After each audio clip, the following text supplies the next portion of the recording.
यार आज सुबह से मेरी बाईं आंख फड़क रही है, पक्का कुछ नुकसान होने वाला है। तो दोस्तों, आप सभी ये सोचते हैं ना कि बाईं आंख का फड़कना शुभ होता है या अशुभ। हाय, मैं हूं डॉक्टर अंचल गुप्ता और आज मैं आपको बताऊंगी कि ये आंखों की फ्लिकरिंग शुभ या अशुभ से कहीं ज्यादा मेडिकल कॉजेज से रिलेटेड है। आई फ्लिकरिंग, जिसको हम लोग ट्विचिंग और मेडिकल टर्म्स में ब्लेफरोस्पाज्म कहते हैं, ये एक ऐसी कंडीशन है जिसमें हमारी आंखों की छोटी छोटी मसल्स इरिटेशन की वजह से कॉन्स्टेंटली स्पाज्म में रहती हैं। हमारी आंखों की मसल हमारे शरीर की सबसे टाइनी मसल्स में होती हैं और कोई भी चीज जब उन नर्व एंडिंग्स को इरिटेट करता है तो ये मसल्स फड़कने लगती हैं या इरिटेट होने लगती हैं, ना कि पैसे का आना या पैसे का जाना। हम समझेंगे कि आखिर ये ट्विचिंग क्यों होती है। अगर आपकी आंखों में कुछ सेकंड के लिए या कुछ मिनट के लिए ट्विचिंग हो रही है तो इसके पीछे कोई ना कोई मेडिकल रीजन है और आपको जान के ताज्जुब होगा कि सबसे कॉमन कॉज इन ट्विचिंग का होता है स्ट्रेस। और कहीं ना कहीं आप रिलेट भी करेंगे कि जब आप अपनी लाइफ की स्ट्रेसफुल फेजेस में होते हैं तो हमारी आंखें फड़कने लगती हैं। अगर एक्सेसिव स्ट्रेस हो या दिमाग बहुत ज्यादा सोच रहा हो तो हमारी नर्व एंडिंग्स इरिटेट होने लगती हैं, जिनके वजह से पलकें फड़कती हैं, which can be right और left और maybe both of them। Second common cause होता है फटीग। अगर हम ओवरवर्क कर रहे हैं और हम अपनी बॉडी को प्रॉपर रेस्ट नहीं दे रहे हैं या प्रॉपर हाइड्रेशन नहीं कर रहे हैं तो अगेन हमारी बॉडी एक स्ट्रेसफुल सिचुएशन की तरह बिहेव करने लगती है और आंखों में ट्विचिंग शुरू हो जाती है। The third commonest cause is excessive screen use. जब हम बहुत देर तक स्क्रीन देखते हैं तो हमारी आंखें ड्राई हो जाती हैं और हमारी छोटी आई मसल्स टायर हो जाती हैं, थक जाती हैं, जिसकी वजह से वो फ्लिकर करने लगती हैं, यानी कि बहुत देर तक स्क्रीन को अवॉइड करना है। नींद की कमी, अगर हम प्रॉपर रेस्ट नहीं लेते हैं तो अगेन हमारी आंखें टायर हो जाएंगी। आपको जानकर ताज्जुब होगा कि आंखों के लिए सबसे ज्यादा जरूरी चीज है एक overnight sleep of 8 hours.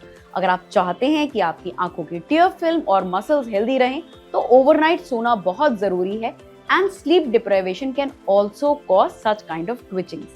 All of you Gen Z workers जो कि अपने दिन के 18 घंटे का काम कैफीन के ऊपर कर रहे होते हैं और दिन के बचे हुए 6 घंटे अल्कोहल के ऊपर रिलाई करते हैं, उनमें भी ट्विचिंग बहुत ज्यादा होती है। Excessive caffeine can excite a nervous system and this can lead to twitching। Same happens with excessive alcohol। तो यानी कि ये कैफीन और अल्कोहल आपकी ट्विचिंग और ओवरऑल नर्वस सिस्टम के मिसमैनेज होने के पीछे रिस्पॉन्सिबल होता है। Last but not the least, good nutrition is the most important thing for the health of the eyes। छोटे माइक्रोन्यूट्रिएंट्स जैसे कि मैग्नीशियम, जिंक, विटामिन B12, इनकी कमी से हमारी आई मसल्स की नर्व एंडिंग्स इरिटेट हो जाती हैं और ट्विचिंग होने लगती हैं। तो बहुत जरूरी है कि हम अपने मल्टीविटामिन्स को और न्यूट्रिएंट्स को टाइमली लें और एक हेल्दी डाइट मेंटेन करें।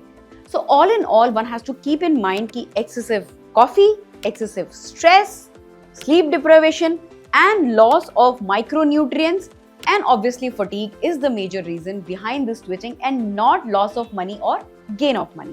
Funnily enough, हमारे कल्चर में सालों से मिथ्स चले आ रहे हैं कि दाहिनी आंख फड़कने से कुछ शुभ होता है या बाईं आंख फड़कने से कुछ अशुभ होता है, या शायद ये कि दाहिनी आंख फड़क रही है तो घर में कोई मेहमान आने वाला है और अगर बाईं आंख फड़क रही है तो शायद किसी की तबीयत खराब होने वाली है। मगर मैं आप सबको ये बताना चाहूंगी कि भगवान ने हमारी आंखें दुनिया देखने के लिए बनाई थी, फ्यूचर प्रेडिक्ट करने के लिए नहीं।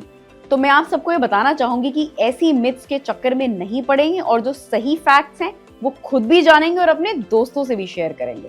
तो आखिर हम क्या कर सकते हैं इन ट्विचेस को प्रिवेंट करने के लिए। कई बार ये बहुत इरिटेटिंग हो जाती हैं और कई बार एक ही दिन में या कुछ घंटों में खत्म नहीं होती हैं और दिनों दिन भी चल सकती हैं। इसलिए बहुत जरूरी है कि हमें पहले से ये पता हो कि हम क्या कर सकते हैं इन ट्विचेस को प्रिवेंट करने के लिए। सबसे इंपॉर्टेंट, स्ट्रेस को अपनी लाइफ से बाहर निकालना है। स्ट्रेस को अपनी लाइफ से बाहर निकालने के लिए रेगुलर मेडिटेशन, योगा, एक्सरसाइज और हेल्दी डाइट मेंटेन करना बहुत जरूरी है। दूसरी चीज, कैफीन एंड अल्कोहल के कंजम्पशन को रिड्यूस करें। रादर मैं ये कहूंगी कि दोपहर के 2 बजे के बाद कैफीन हमें पूरी तरह अवॉइड करनी चाहिए, बिकॉज कॉफी हमारे सिंपैथिक सिस्टम को एक्साइट करती है और जिसके वजह से बॉडी में और पार्ट्स में भी ट्विचिंग हो सकती है। अगर ट्विचिंग से बचना चाहते हैं तो अपने स्क्रीन टाइम को जेन्युइनली लिमिट करना होगा। स्क्रीन टाइम को लिमिट करके लाइफ में बाकी आउटडोर एक्टिविटीज में अपने आप को एंगेज करें। नेटफ्लिक्स एंड चिल ना करके अपनी आंखों को थोड़ा चिल करने दें ताकि आंखों की ऐसी प्रॉब्लम से आप बच सकें। नींद आंखों की हेल्प के लिए बहुत ज्यादा जरूरी है, specially uninterrupted sleep of 8 hours. अगर हम वाकई में चाहते हैं कि हमारी आंखें हेल्दी रहें तो आइडियली रात के 12 बजे के पहले सो जाएं, यानी कि 10-11 बजे तक, और सुबह अपने 8 घंटे पूरे करके ही नींद को आप फिर ही उठें। ये भी जरूरी है कि हम लोग स्लीप के 2-3 घंटे पहले स्क्रीन को देखना बंद कर दें, because that also puts lot of strain on the eyes, और जिसकी वजह से स्लीप साइकिल भी डैमेज होती है। एंड मोस्ट इंपॉर्टेंटली, अगर आपको फ्लिकर शुरू होते हैं तो इमीडिएटली विटामिन B12 और मैग्नीशियम के कंजम्पशन को आप स्टार्ट कर दीजिए, जो कि हमारे नर्व्स को वापस से smoothen out and rest phase में ले आएगी। मुझसे पेशेंट्स अक्सर ये पूछते हैं कि क्या ये ट्विचिंग वरीसम है? तो yes, indeed it's a physiological change due to exertion and fatigue, लेकिन अगर ट्विचिंग लंबे समय तक चल रही है तो this can be worrisome. Twitching अगर लंबे समय तक चलती है, स्पेशली मोर देन वीक और 10 डेज, तो हमें इस बात का ध्यान रखना है कि कहीं ये ट्विचिंग हमारी आंखों की लिड से इंक्रीज होकर के चेहरे की मसल्स तक में ना चले आए, और इसको हम लोग कहते हैं हेमीफेशियल स्पाज्म। पहले ट्विचिंग को ब्लेफरोस्पाज्म कहते हैं, लेकिन अगर ये बढ़ करके चेहरे तक आ जाए तो इसको हम कहते हैं hemifacial spasm, and this might need medical intervention.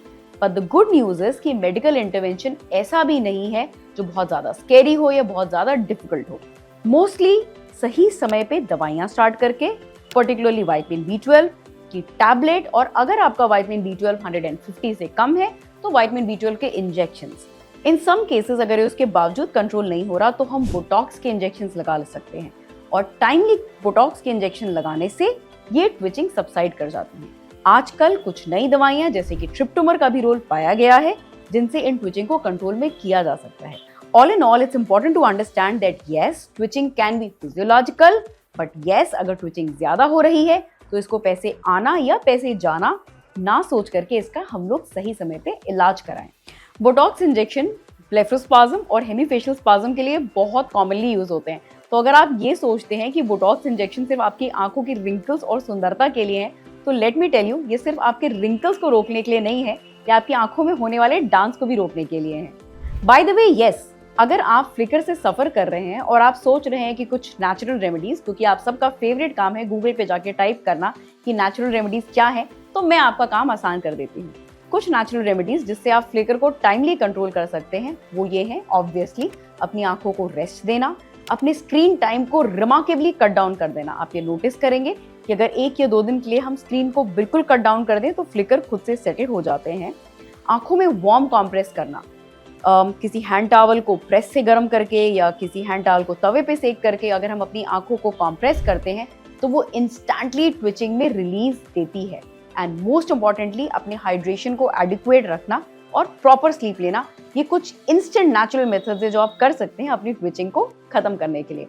और बाकी किसी प्रॉब्लम के लिए हम ऑफ्थल्मोलॉजिस्ट हमेशा अवेलेबल हैं। तो नेक्स्ट टाइम से अगर आपके या आपकी किसी दोस्त की आंखों में ट्विचिंग हो तो उसको पैसे के आने या जाने के नुकसान के बारे में बताने के बजाय मेरे इस वीडियो को शेयर करिएगा।